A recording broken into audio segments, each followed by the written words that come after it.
అఖిలాండకోటి బ్రహ్మాండ నాయక రాజాధిరాజ యోగిరాజ పరబ్రహ్మస్వరూప సమర్థ సద్గురు సాయినాథ్ మహారాజ్కి జై. హలో అండి, అందరికీ నమస్తే. ఎలా ఉన్నారు? అందరూ ఆరోగ్యంగా, క్షేమంగా, సంతోషంగా ఉండాలని మనస్ఫూర్తిగా మనందరి తరపున అమ్మవారిని వేడుకుంటున్నానండి. మీ అందరికీ ఒక చిన్న రిక్వెస్ట్. కొత్తగా మన ఛానల్ని చూస్తున్నట్లయితే ఛానల్ని సబ్స్క్రైబ్ చేసుకోండి. వీడియోని పూర్తిగా చూసేందుకు, వినేందుకు ప్రయత్నం చేయండి. బాబాగారి సందేశం మీ మనస్సుకు నచ్చినట్లయితే ఒక లైక్ చేసి సపోర్టు చేయండి. అలాగే నన్ను సపోర్టు చేస్తున్న ప్రతి ఒక్కరికి పేరు పేరున నా హృదయపూర్వక ధన్యవాదాలు. మరి ఈరోజు కూడా బాబాగారు ఒక మంచి సందేశాన్ని మనకి అనుగ్రహిస్తున్నారు. బాబాగారి సందేశాన్ని మనం వినగలుగుతున్నాము అంటే నిజంగా ఎంతో అదృష్టం. బాబాగారి సందేశం మన జీవితాలను తప్పకుండా మారుస్తుంది. మన జీవితంలో సంతోషాన్ని తీసుకొని వస్తుంది. ఒక ధైర్యాన్ని, మనశ్శాంతిని కూడా బాబాగారి సందేశం ప్రసాదిస్తుంది. ఎన్నో కోట్ల మంది ఉన్నా కానీ సాయి సందేశం మన దాకా చేరుతున్నది అంటే అది బాబాగారు మనపైన చూపించే ప్రేమకు ఒక పెద్ద నిదర్శనంగా భావించాలి. ఈరోజు బాబాగారు చెప్పేటువంటి ఆ సందేశం ఏమిటో సాయి పైన భక్తి శ్రద్ధలతో వినేందుకు ప్రయత్నం చేయండి. వీడియో నచ్చితే మర్చిపోకుండా లైక్ చేయండి. లైక్ చేస్తున్న ప్రతి ఒక్కరికి ధన్యవాదాలు. తల్లి, నేను నీకు దైవ సాక్షిగా మాటిస్తున్నాను. తప్పకుండా నీ జీవితంలో నువ్వు కావాలి అని కోరుకుంటున్న మంచి రోజులు వస్తాయి. అలా వచ్చేటట్లుగా నీ సాయి నీకు సహాయం చేస్తారు. అయితే ఇప్పుడు నేను ఏం చెప్పినా కానీ నువ్వు నమ్మే స్థితిలో లేవు అని నాకు అర్థమవుతున్నది. ఎందుకంటే ఇప్పుడు నువ్వు అనుభవిస్తున్నటువంటి కష్టాలు, బాధలు అలాంటివి. నువ్వు ఎన్ని బాధలు పడుతున్నావో నాకు తెలియదనుకుంటున్నావా? నీ కడుపులో బాధలు, నీ హృదయంలో దిగులు, నీ కళ్ళల్లో నిండి ఉన్న కన్నీటి ధారలు అవన్నీ కూడా నాకు తెలియనివి కావు తల్లి. అయితే ఇప్పుడు నీ మనసులో ఒక అనుమానం, ప్రశ్న వస్తూ ఉన్నది.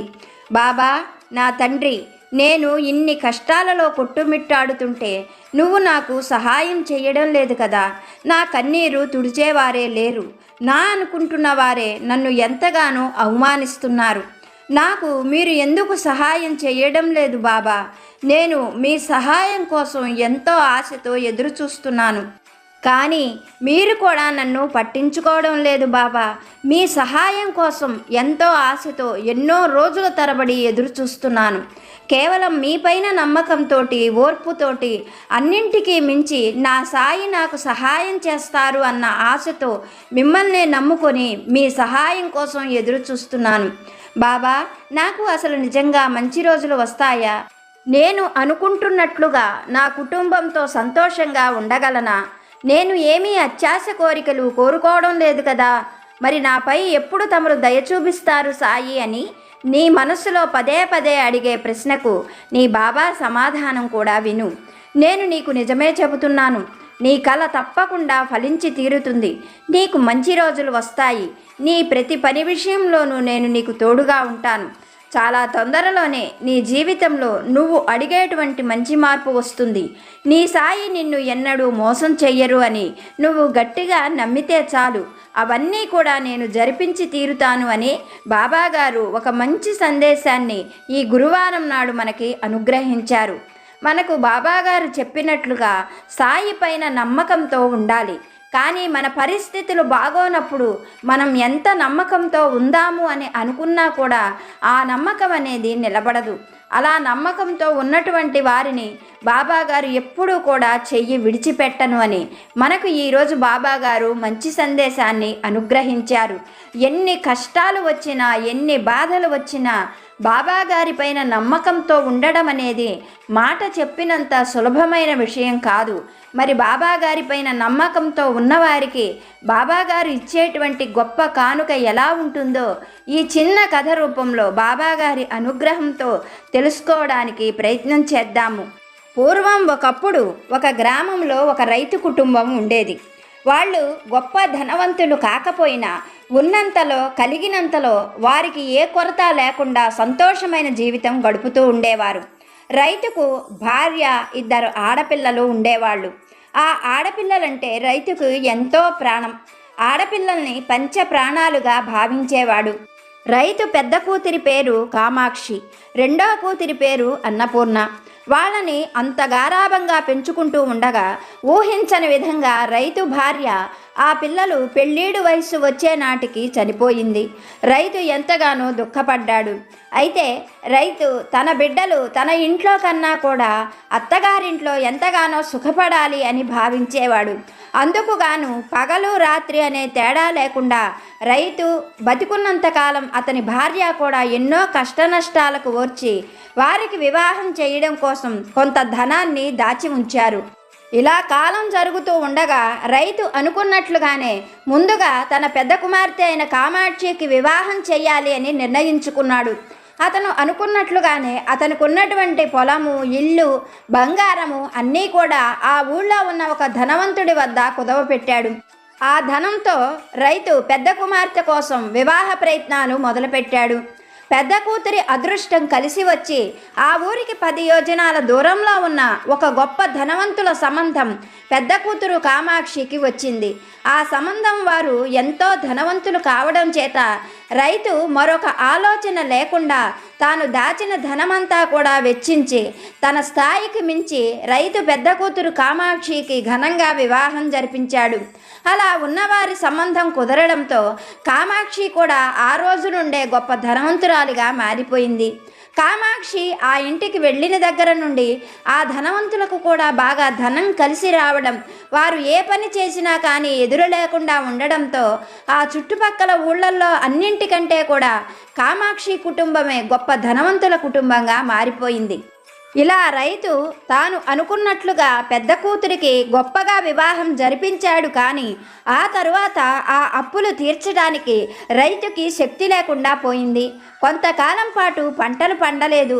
అందువల్ల రైతు ఆ అప్పు తిరిగి తీర్చడం కష్టమైపోవడం చేత పొలము, బంగారము, ఇల్లు అన్నీ కూడా ఆ ధనవంతుడికి స్వాధీనమైపోయాయి.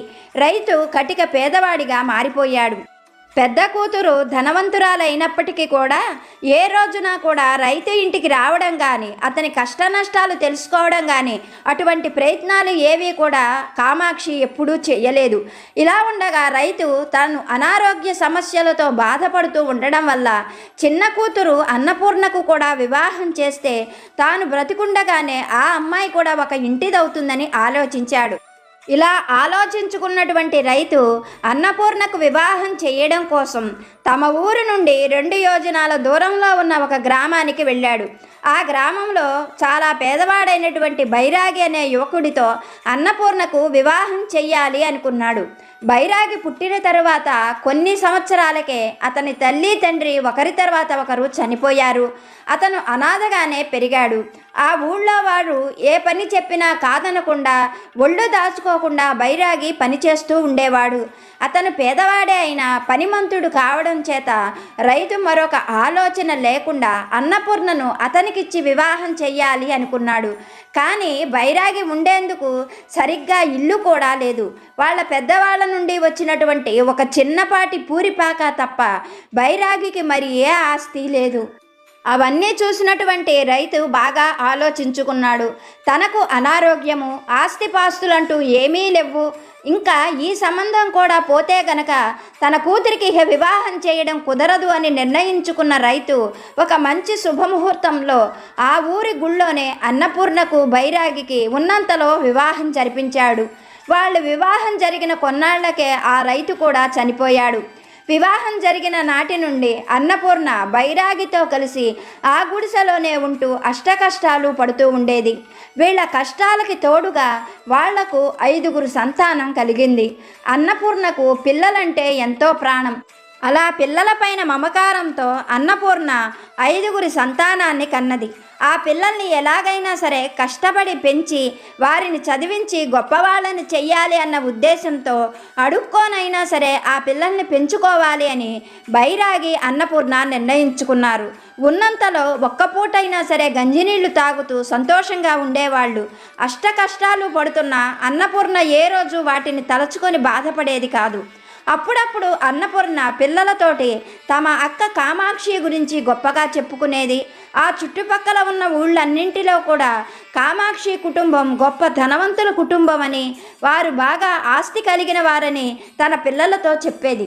అన్నపూర్ణ అలా చెప్పినప్పుడు పిల్లలు పెద్దమ్మ ఇంటికి వెళదామని మారం చేసేవారు. కానీ వారితో ఏదో ఒకటి సర్ది చెప్పి అన్నపూర్ణ వారిని ఊరుకోబెట్టేది. నిజమేమిటంటే వివాహం జరిగిన తరువాత కామాక్షి ఎప్పుడూ కూడా మళ్ళీ తిరిగి పుట్టింటి వైపు చూడలేదు. అందువల్ల ఆమె ఇంటికి ఎలా వెళ్ళాలో, వెళితే ఏమంటుందో కూడా అన్నపూర్ణకు తెలియదు. అందుకోసం పెళ్లి జరిగిన తరువాత ఏ రోజు కూడా అన్నపూర్ణ కామాక్షి ఇంటికి ఆ వైపుకి వెళ్ళిందే లేదు. ఇలా అన్నపూర్ణ కష్టాలు పడుతూ కటిక పేదరికంతో బాధపడుతూ కాలం జరుపుతూ ఉండగా ఒకనాడు బైరాగి ఆ ఊరి ధనవంతుడి తోటలో కొబ్బరికాయలు కోయడానికి వెళ్ళాడు. అలా మధ్యాహ్నం వరకు బైరాగి కొబ్బరికాయలు కోస్తూ ఉండగా అనుకోకుండా పట్టు తప్పి కొబ్బరి చెట్టు మీద నుండి కింద పడ్డాడు. అలా కింద పడ్డటువంటి బైరాగి కాలు విరిగిపోవడంతో చాలా బాధపడవలసి వచ్చింది. ఒక 2-3 సహాయంతో బైరాగి ఇంటికి చేరుకున్నాడు. ఆ రోజు నుండి అన్నపూర్ణకు కష్టాలు మరింతగా పెరిగిపోయాయి. భర్త ఏ పని చేయడానికి బయటికి వెళ్ళలేడు. కాలు విరిగిపోవడంతో పాటుగా అనారోగ్య సమస్యలతో దిగులుతో బాధపడుతూ ఉన్నాడు. అతన్ని పట్నం తీసుకొని వెళ్ళి చూపిస్తే అతని అనారోగ్యం తొలగిపోతుందని, అతని కాలు కూడా నయమవుతుంది అని అన్నపూర్ణతో ఇరుగు పొరుగు వారు చెప్పేవారు. కానీ ఇంట్లో తిండి గింజలే లేనటువంటి అన్నపూర్ణ అతన్ని పట్నం తీసుకొని వెళ్ళడం అనేది కలలో కూడా జరగదు. ఆ రోజు నుంచి కష్టాలు పెరిగిపోవడంతో ఆ పిల్లల్ని ఎలా పెంచి పోషించాలో అర్థమయ్యేది కాదు అన్నపూర్ణకు. అందువల్ల అన్నపూర్ణ యాచన చేయడం మొదలుపెట్టింది. అలా ఆ ఊరు చుట్టుపక్కల ఊర్లన్నీ కూడా అడుక్కుంటూ ఆ వచ్చినటువంటి వాటితోటే ఆ పిల్లల్ని పెంచి పోషిస్తూ ఉండేది. ఇలా అన్నపూర్ణ జీవితం అష్ట కష్టాలమయమైంది. ఏ రోజు అడుక్కోవడానికి వెళ్ళకపోతే ఆ రోజు ఆ పూట తిండి ఉండేది కాదు. ఇలా భర్తకి సేవలు చేస్తూ బిడ్డల్ని పెంచుకుంటూ అన్నపూర్ణ జీవితం అంతా కూడా కష్టాలమయం, కన్నీటిమయం అయిపోయింది. ఎప్పటికైనా తనకు మంచి రోజులు వస్తాయని, ఏదో ఒక రూపంలో దైవం తనకు సహాయం చేస్తాడని, ఈ కష్టాలన్నీ తొలగిపోతాయని, అలాగే తన భర్తకు కూడా మంచి ఆరోగ్యం వస్తుంది అని ఎంతో ఆశతోటి కన్నీరు తుడుచుకుంటూ కాలం గడుపుతూ ఉండేది అన్నపూర్ణ. ఇలా ఉండగా ఒక రోజున తలవని తలంపుగా అన్నపూర్ణ ఇంటికి అక్క కామాక్షి వచ్చింది. అక్కను చూడగానే అన్ని సంవత్సరాల తర్వాత రావడంతో అన్నపూర్ణ ఆనందానికి అంతు లేకుండా పోయింది. కామాక్షి గొప్ప ధనవంతురాలు కనుక ఖరీదైన పట్టుచీర కట్టుకొని ఒళ్ళంతా నగలతో గుర్రపు బండిలో తన ఇంటికి రావడంతో ఇంటి చుట్టుపక్కల వారందరూ కూడా అన్నపూర్ణ అక్క కామాక్షి ఇంత ధనవంతురాలు అంటే ఎవరూ నమ్మలేకపోయారు. అక్కను చూసినటువంటి అన్నపూర్ణ ఎంతో ప్రేమగా ఆహ్వానించింది. అప్పటి వరకు ఒక్కసారి కూడా పెద్దమ్మను చూడనటువంటి పిల్లలందరూ కూడా పెద్దమ్మ పెద్దమ్మ అంటూ చుట్టూ ముగారు. కానీ వారి ఇంటి పరిస్థితిని, వారి పరిస్థితిని చూసిన కామాక్షికి వారిపైన లోపలే అసహ్యం కలిగింది. ఆ తరువాత అన్నపూర్ణతోటి కామాక్షి ఇలా చెప్పింది, అన్నపూర్ణ, నేను నిన్ను చూడడానికో పలకరించడానికో రాలేదు. నాకు ఒక్కగానొక్క కూతురు ఉంది. నా కూతురికి మంచి వివాహ సంబంధం వచ్చింది. దానికి వచ్చే నెలలోనే వివాహం చేయాలి అని అనుకుంటున్నాను. నా కూతుర్ని వివాహం చేసుకోబోయేవారు నాకన్నా కూడా గొప్ప ధనవంతులు. వారందరికీ కూడా మర్యాదలు చేయడానికి వారందరూ వచ్చినప్పుడు మనవాళ్ళనే మనిషి ఒకరు కావాలి. అందుకోసమనే అంత దూరం నుండి నేను నిన్ను వెతుక్కుంటూ వచ్చాను. నా కూతురి పెళ్లి పనులకు వచ్చి నువ్వు సహాయం చేస్తే చాలు. నీతో ఒక ముఖ్యమైన విషయం చెబుతున్నాను, బాగా గుర్తుపెట్టుకో. ఈ పెళ్ళికి నువ్వు ఒక్కదానివి మాత్రమే రా. అది కూడా సహాయం చేయడానికి మాత్రమే నేను నిన్ను పిలుస్తున్నాను. నువ్వు నీ పిల్లల్ని కానీ నీ భర్తని కానీ తీసుకొని నా ఇంటికి రావద్దు. మిమ్మల్ని ఇలా చూశారు అంటే పెళ్లి వాళ్ళు నన్ను ఎంతో చులకనగా చూస్తారు. మీరు నా బంధువులు అని చెబితే నాకు ఏమాత్రము విలువుండదు. ఎందుకంటే నేను గొప్ప ధనవంతురాల్ని. మీ వద్ద ధనం లేదు. మీరు ఊళ్ళో యాచన చేసుకొని బ్రతుకుతున్నారని నాకు తెలిసింది కనుక మీరెవ్వరూ కూడా రావద్దు. కేవలం నువ్వు ఒక్కదానివి మాత్రమే వచ్చి నాకు సహాయం చెయ్యి అని చెప్పింది కామాక్షి. తన తోబుట్టువు తన గురించి, తన కుటుంబం గురించి అలా అవమానకరంగా మాట్లాడుతూ ఉన్న అన్నపూర్ణ ఎదురు సమాధానం చెప్పలేదు. ఎందుకంటే తన పరిస్థితులు అలాంటివి, తను అనుభవిస్తున్న పేదరికం అటువంటిది. అక్క చెబుతున్న మాటలకు కన్నీరు వస్తున్న పమిట కొంగుతో తుడుచుకుంది అన్నపూర్ణ. ఆ తరువాత తను వచ్చి చెప్పవలసినవన్నీ చెప్పినటువంటి కామాక్షి అక్కడ ఒక్క క్షణం కూడా ఉండలేదు. కనీసం అన్నపూర్ణ ఇంట్లో గ్లాసు మంచినీళ్లు కూడా తాగకుండా వచ్చిన దారినే వెళ్ళిపోయింది కామాక్షి. ఇలా జరిగిన కొన్ని రోజుల తర్వాత అన్నపూర్ణ పెళ్లి పనుల్లో సహాయం చేసేందుకు కామాక్షి ఇంటికి బయలుదేరింది. అలా తల్లి పెళ్లికి బయలుదేరడంతో పిల్లలందరూ అన్నపూర్ణను చుట్టుముట్టి, మేం కూడా నీతో పాటు వస్తాం, అక్క పెళ్లి చూస్తాం, మమ్మల్ని కూడా తీసుకెళ్ళమ్మా అంటూ అన్నపూర్ణను బ్రతిమిలాడారు. పిల్లలు అలా అడుగుతూ ఉంటే అన్నపూర్ణకు మనసులో ఎంతో బాధగా ఉన్నా పిల్లలకు సర్ది చెప్పింది. నేను వచ్చేటప్పుడు మీకోసం చాలా తినుబండారాలు తీసుకొని వస్తాను. మీరందరూ చిన్నపిల్లలు, మేము పెళ్లి పనుల్లో ఉంటే పిల్లల్ని ఎత్తుకుపోయే వాళ్ళు వచ్చి మిమ్మల్ని పట్టుకెళ్ళిపోతారు, అక్కడ మీరు ఇబ్బంది పడతారు, అందుకోసమని మీరు ఇక్కడే ఉండండి. నాన్నకు ఆరోగ్యం బాగోలేదు కనుక నాన్నను చూసుకుంటూ జాగ్రత్తగా ఉండండి, నేను తొందరలోనే వస్తాను, వచ్చేటప్పుడు మీకు చాలా మంచి మంచి మిఠాయిలు తీసుకొని వస్తాను అని పిల్లలకు సర్ది చెప్పి అన్నపూర్ణ కామాక్షి ఇంటికి పెళ్లి పనుల సహాయం కోసం వెళ్ళింది. అలా అన్నపూర్ణ రావడం దూరం నుండి చూసిన కామాక్షి అన్నపూర్ణను పెరటి వైపు రమ్మని సైగ చేసింది. అలా పెరట్లోకి అన్నపూర్ణ రాగానే కామాక్షి అన్నపూర్ణతో, ఇక్కడ నాకు పెళ్లి పనులు సహాయం చేయడానికి వచ్చావు, కానీ నాకు ఏ సమస్యలు కలిగించవద్దు. ముఖ్యంగా నువ్వు కొన్ని విషయాలను బాగా గుర్తుపెట్టుకో. నన్ను పదే పదే అక్క అక్క అని అందరి ముందు పిలవద్దు. అలాగే నేను ఏ పని చెప్పినా కాదనకుండా చెయ్యాలి. నువ్వు పెరట్లోనే ఉండాల్సి ఉంటుంది. 10 మందిలో తిరగవద్దు. ముఖ్యంగా మగపెళ్లి వారితో అసలు నువ్వు కలవవద్దు. 10 మందితో మాట్లాడటం కానీ, వారికి మన విషయాలు చెప్పాలని నువ్వు ప్రయత్నించడం కానీ ఇటువంటి పనులేమీ చెయ్యకుండా కేవలం నేను ఏ పనులు చెబుతానో ఆ పనులు మాత్రమే చెయ్యి. నువ్వు ఇక్కడ ఉన్నన్నాళ్ళు ఉండేందుకు అదుగో పాకలో నీకు ఏర్పాటు చేశాను అంటూ దూరంగా ఉన్న పశువుల పాకను చూపించింది అన్నపూర్ణకు. అన్నపూర్ణ సరే అన్నట్లుగా తన వస్తువులు తీసుకొని పాకలోకి వెళ్ళిపోయింది. మరనాటి నుండి అన్నపూర్ణ తెల్లవారుజామునే నిద్రలేచేది. ఇంట్లోనూ ఇంటి చుట్టుపక్కల శుభ్రం చేసేది. పశువుల పాక అంతా కూడా శుభ్రం చేసేది. రాత్రి తిన్నటువంటి పాత్రలన్నీ కడిగేది. ఇంట్లో వారి బట్టలన్నీ కూడా అన్నపూర్ణ శుభ్రంగా ఉతికేది. పెళ్లివారు కూడా రావడంతో అన్నపూర్ణకు కొద్దిసేపు కూడా కూర్చొని విశ్రాంతి తీసుకునే అవకాశం లేకుండా పోయేది.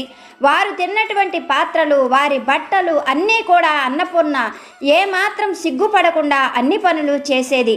సాయంకాలం వేళకు ఆ పాత్రలలో మిగిలిపోయిన అడుగు బడుగు ఆహారమే తినేది. ఆ ఆహారమే తనకి ఎంతో ప్రాణప్రదంగా అనిపించేది. అది తింటూ ఉన్నప్పుడు తన పిల్లలు గుర్తొచ్చి అన్నపూర్ణకు దుఃఖం ఆగేది కాదు. కానీ ఇంకా 4 రోజుల్లో ఏవో ఒకటి తీసుకొని ఇంటికి వెళ్ళిపోతా కదా, తోడబుట్టింది రాక రాక ఇంటికి వచ్చి మరీ అడిగింది అని తన కష్టమంతా మర్చిపోయి కన్నీరు తుడుచుకొని అన్నపూర్ణ కాలం గడుపుతూ ఉన్నది. ఇలా కామాక్షి ఇంట్లో పెళ్లి సందడంతా ముగిసిపోయింది. అన్నపూర్ణ మళ్ళీ తిరుగు ప్రయాణమైంది. ఆ రోజు పొద్దున్నే అన్నపూర్ణ పాకలో ఉన్నటువంటి పనికిరాని బుట్ట ఒకటి తీసుకుంది. దానిలో కొన్ని అరిటాకులు పెట్టుకొని 4 రోజుల నుండి పెళ్లి వాళ్ళు విస్తళ్లలో వదిలేసినటువంటి తినుబండారాలన్నీ పక్కగా పెట్టుకుంది. వాటన్నిటినీ బుట్టలో సర్దుకొని తన బట్టలు తీసుకొని తిరిగి బయలుదేరింది. అలా తిరుగు ప్రయాణమైన అన్నపూర్ణను చూసి తలపైన బుట్ట ఉండడంతో కామాక్షి పరుగులాంటి నడకతో వచ్చి, ఆ బుట్టలో ఏం తీసుకెళ్తున్నావే అంటూ ప్రశ్నించింది. ఆ మాటలకు అన్నపూర్ణ పమిట కొంగుతో కన్నీరు తుడుచుకొని, అక్క, నేను ఇక్కడికి వచ్చి 15 రోజులు దాటిపోయింది. నా పిల్లలందరూ ఎంతో చిన్న పిల్లలు. నేను ఇక్కడికి వచ్చేటప్పుడు వాళ్ళు కూడా నాతో వస్తామని మారం చేశారు. అప్పుడు నేను వారితోటి మీ పెద్దమ్మ మనకు మంచి తినుబండారాలు ఇస్తుందని, గొడవ చేయకుండా నాన్నతో ఉండమని వాళ్లకు సర్ది చెప్పి ఇక్కడికి వచ్చాను. అందుకనే 4 రోజుల నుండి పెళ్లి వాళ్ళ విస్తళ్లలో మిగిలిపోయిన పదార్థాలు, గిన్నెలలో మిగిలిన పదార్థాలు అన్నీ పక్కగా పెట్టుకున్నాను. ఈరోజు ఇంటికి వెళుతున్నాను గనుక పనికిరాని ఈ బుట్టలో ఆ పదార్థాలు పెట్టుకొని తీసుకొని వెళుతున్నాను అని చెప్పింది అన్నపూర్ణ. ఆ మాటలు వింటున్న కామాక్షికి అన్నపూర్ణ మీద చాలా కోపం వచ్చింది.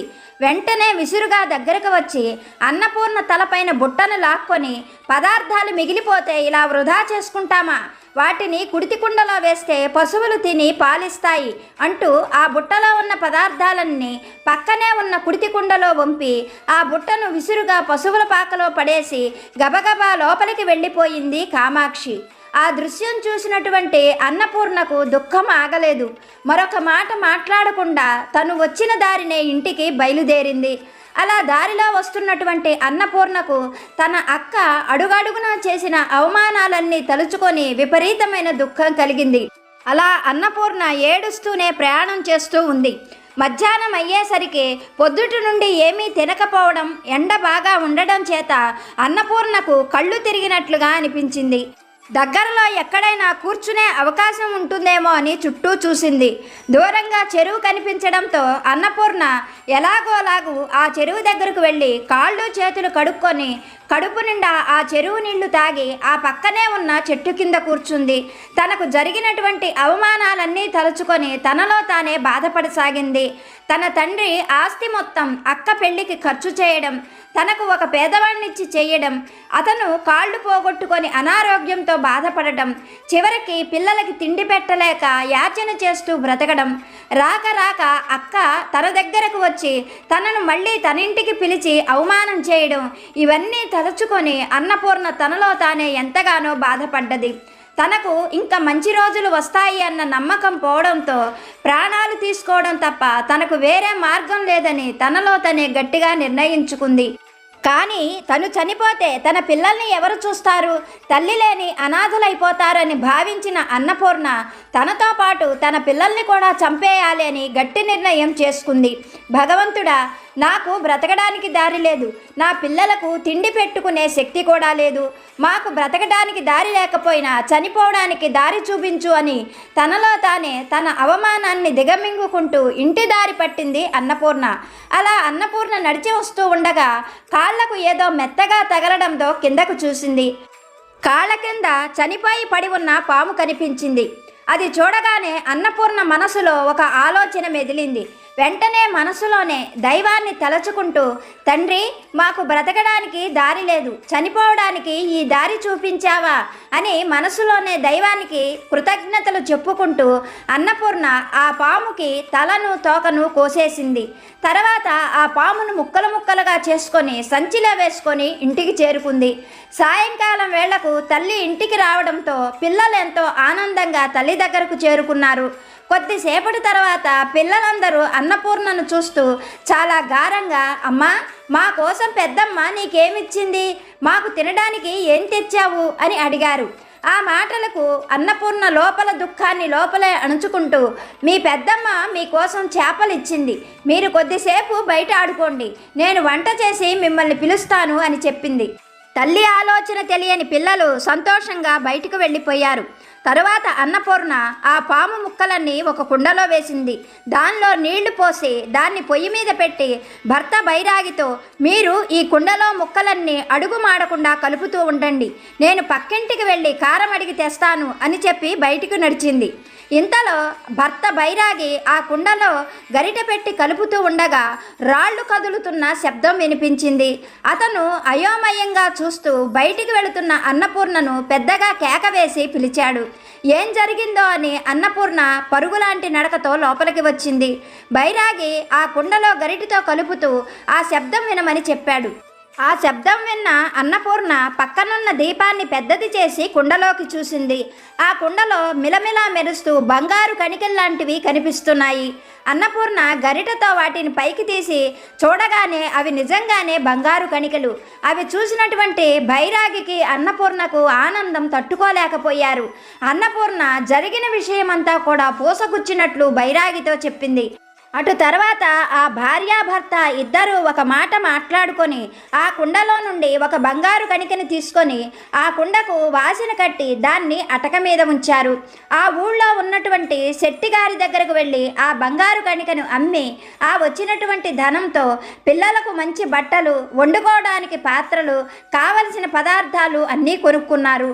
ఒక వారం గడిచిన తర్వాత ఆ ఊళ్ళోనే ఒక మంచి ఇల్లు కూడా కొనుక్కున్నారు.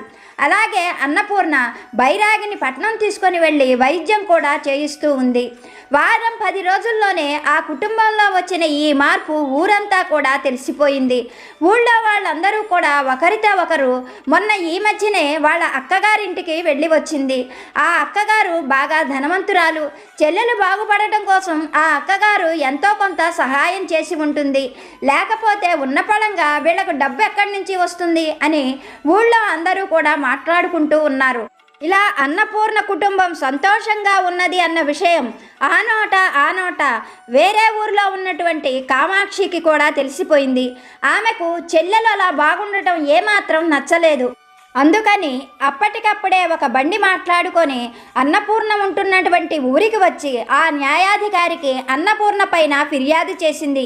మా ఇంటికి పెళ్లికి వచ్చింది, మా ఇంట్లో ఉన్నటువంటి విలువైనవన్నీ దొంగతనం చేసింది, మీరు ఇప్పటికిప్పుడు పిలిపించి విచారించండి అంటూ న్యాయాధికారికి ఫిర్యాదు చేయడంతో న్యాయాధికారి ఒక 2 మనుషులను పంపించి అన్నపూర్ణను కుటుంబంతో సహితంగా రచ్చబండ దగ్గరికి రమ్మని కబురు పెట్టాడు. ఇలా అక్క చెల్లెళ్ళ గొడవ తెలిసినటువంటి ఊళ్ళో వాళ్ళందరూ కూడా అక్కడికి చేరుకున్నాడు. అప్పుడు న్యాయాధికారి అన్నపూర్ణను జరిగిన విషయం ఏమిటని ప్రశ్నించాడు. అందుకు అన్నపూర్ణ ఏ ఒక్క విషయాన్ని దాచకుండా తన అక్క తన దగ్గరకు వచ్చి పెళ్లికి పిలిచిన దగ్గర నుండి ఆనాటి వరకు జరిగిన విషయాలన్నీ కూడా చెప్పింది. ఆ మాటలు వింటున్నటువంటి కామాక్షి ఆ కుండను నా ఇంటి నుండే దొంగిలించింది, మీరు దయచేసి ఆ కుండను తెప్పించినట్లయితే నా కుండను నేను తీసుకొని వెళతాను అని కామాక్షి న్యాయాధికారితో చెప్పింది. న్యాయాధికారి అన్నపూర్ణ చెప్పినట్లుగానే అప్పటికప్పుడు అన్నపూర్ణ ఇంటికి 2 మనుషుల్ని పంపించి ఆ కుండను తెప్పించాడు. అప్పుడు న్యాయాధికారి ఆ అక్క చెల్లెళ్ళిద్దరినీ చూస్తూ ఈ కుండ మీలో ఎవరిదో వారు ముందుకు వచ్చి దేవుడిపైన ప్రమాణం చేసి ఈ కుండను తీసుకోవచ్చు అని చెప్పాడు. వెంటనే కామాక్షి పరుగులాంటి నడకతో ఆ కుండ దగ్గరకు వచ్చి దేవుడి మీద ప్రమాణం చేసి ఆ కుండకు కట్టిన వాసిని విప్పి ఆ కుండను తీసుకోబోయింది. మరుక్షణమే అందులో నుండి ఒక తాచుపాము పడగ విప్పి కామాక్షిని కాటువేయబోయింది. భయంతో కామాక్షి ఆ కుండను వదిలివేయడంతో కుండ కింద పడి ముక్కలైపోయింది. ఆ కుండలో నుండి కొన్ని బంగారు కణికలు కింద పడిపోవడంతో న్యాయాధికారికి జరిగిన విషయమంతా చక్కగా అర్థమైంది. ఆయన అన్నపూర్ణను చూసి ఆ బంగారు కణికలు తీసుకునేందుకు అనుమతించాడు. జరిగిన విషయమంతా ఊరందరికీ తెలియడంతో అందరూ కూడా కామాక్షిని అసహ్యించుకున్నారు. అటువంటి అక్క ఉండటం నిజంగా అన్నపూర్ణకు దురదృష్టం అంటూ కామాక్షిని అందరూ కూడా నానా రకాలైన మాటలు మాట్లాడారు. ఆ తరువాత అన్నపూర్ణ ఆ బంగారు కణికలను అమ్ముకొని కొంత పొలాన్ని, పశువులను కొనుక్కుంది. తన పిల్లలను మంచి పాఠశాలలో చదివించింది. అలాగే తన భర్తకు పట్నంలో వైద్యం చేయించి ఆరోగ్యం బాగయ్యేటట్లుగా చేసింది. తనకు ఉన్నంతలో నలుగురికి సహాయపడుతూ ఆ కుటుంబం మంచి కుటుంబం అని ఆ ఊళ్ళోనే కాకుండా ఇరుగు పొరుగు ఊళ్ళల్లో కూడా మంచి పేరు తెచ్చుకుంది.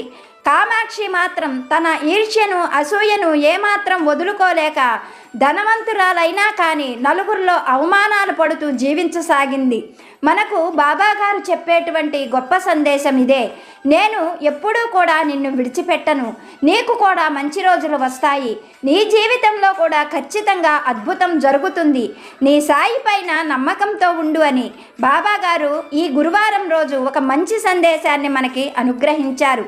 ఇప్పటి వరకు వీడియో చూసిన మీ అందరికీ పేరు పేరున నా హృదయపూర్వక ధన్యవాదాలు. బాబాగారి అనుగ్రహంతో మరొక వీడియోతో మళ్ళీ కలుసుకుందాము. సర్వే జన సుఖినో భవంతు.